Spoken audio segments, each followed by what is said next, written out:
today's nugget is on personal impact. So there is a power of first impressions, and we can't, all of us here understand that. We will never get a second chance to make a first impression. And the question that, all of us, I don't know how many of us really know this, is that people make decisions about people they meet within 6 seconds of meeting. Did you know that? In fact, why do we make these snap judgments, if at all? It's because our brain is really wired that way. There is this instinct within us to, in the face of fear, in the face of danger, the body reacts. The body doesn't wait for our rational center to start acting. And that's how, when we look at a person, we can't help it. It's a human nature. We can't help it. We will always judge a person in 6 seconds. So take a look at this image, and maybe one or two of you can tell me, what is this image really conveying to you? Anyone?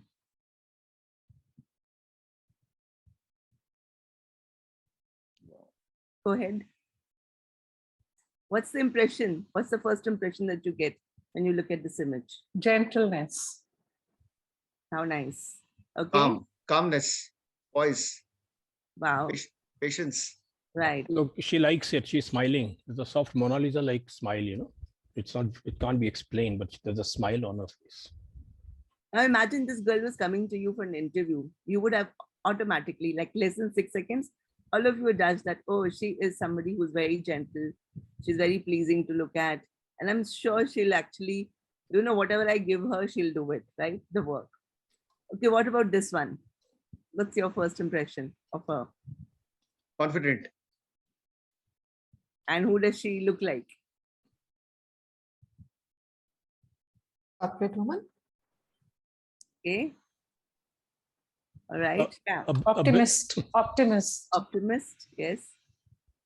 Absolutely. So you're already thinking of now this person's capabilities just by looking at her, right? That this is somebody who will do great in, this situation. How about this? We all know him. Doesn't matter. That's right. Robin Williams. He's a well-meaning fool. Yeah. Very funny. Very funny. Yeah. So did you know Robin Williams actually acted in more comic films than, the other kinds? And but this was a guy who was, undergoing depression. Yeah, killed himself. And he actually committed suicide. So which tells us that yes, first impressions are not always accurate. And, he's a living example.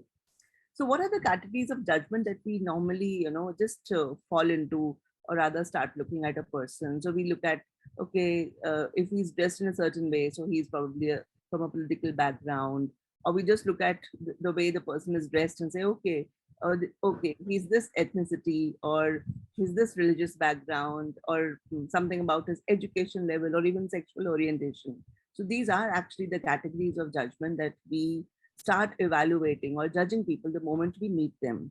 But if we really had to boil all of these down into 2 buckets, then these would be the 2 buckets where actually we try and look at people and we say, okay, is this guy trustworthy, or is this person competent? Okay. And how do you think you would come across, to other people? What is your reputation? So now we're thinking about ourselves. And what do people say when we are not in the room any longer? And, we leave? What is it that the people talk about us behind our backs? So now that we know, and as Hidi also says, once you understand the lenses that shape the perception of any person, we can learn to clarify the message that we are sending out. And for that, we need to really know, how does it happen? So basically, it is all about power and presence. The power and the presence that we exude is what tells people and gives them an impression. And we have the power to actually get them to look at us in a certain way. So basically what we're talking about here is executive presence. This is made up of two, there's an external presence and there is an internal presence. The external presence is all about the impact that we are creating outside, outside of ourselves. But the internal presence, which is the more solid part, is basically the influence that we build up within ourselves so that we're able to have that impact in the external world. What does it really constitute of? So the internal presence, which is from where we get our influence, basically starts with our own self-perception, the confidence we hold, how emotionally intelligent we are, which helps us with our interpersonal skills and in our relationship management, in our ability to connect with people. That helps us then also showcase our intelligence, our networking skills, our business savviness, and hence our competence in the business world. Now, when we have all of these, we're able to take this forward and create our own personal brand. So only when you feel good about yourself and you start projecting it in a certain way, our personal brand and reputation, the way we communicate, the way we exude our energy, our charisma, the attitude that people, feel when we are in the room. So essentially, when you walk into a room and people look at you, and then when you start talking, people listen to you. And when you lead, people start following you. This is what executive presence is all about. What is it that really makes this happen is basically these three areas. And this is a source taken from Center for Talent and Innovation, and I actually put this as the ABC of executive presence. So A is appearance. So it's a very small percentile, just 5% of how you look. This is a door opener, because if you don't look your part, remember the 6 seconds, that's where people think, okay, he or she is this way. So if you don't look the part, then obviously you don't get that second chance, that first impression that I was talking about. And then the B is about your behavior, which is basically the big part. How do you actually behave yourself? How do you actually go out and create that impression, create that impact that we're talking about?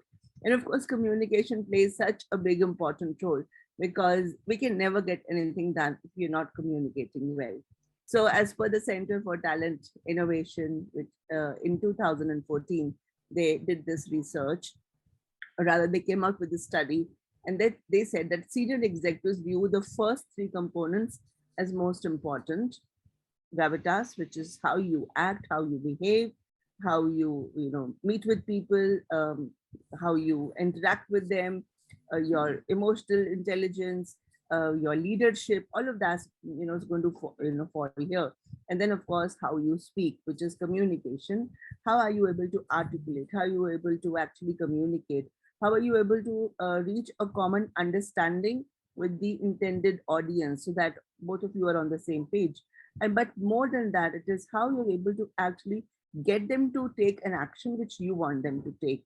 So that's how the ABC of executive presence pans out.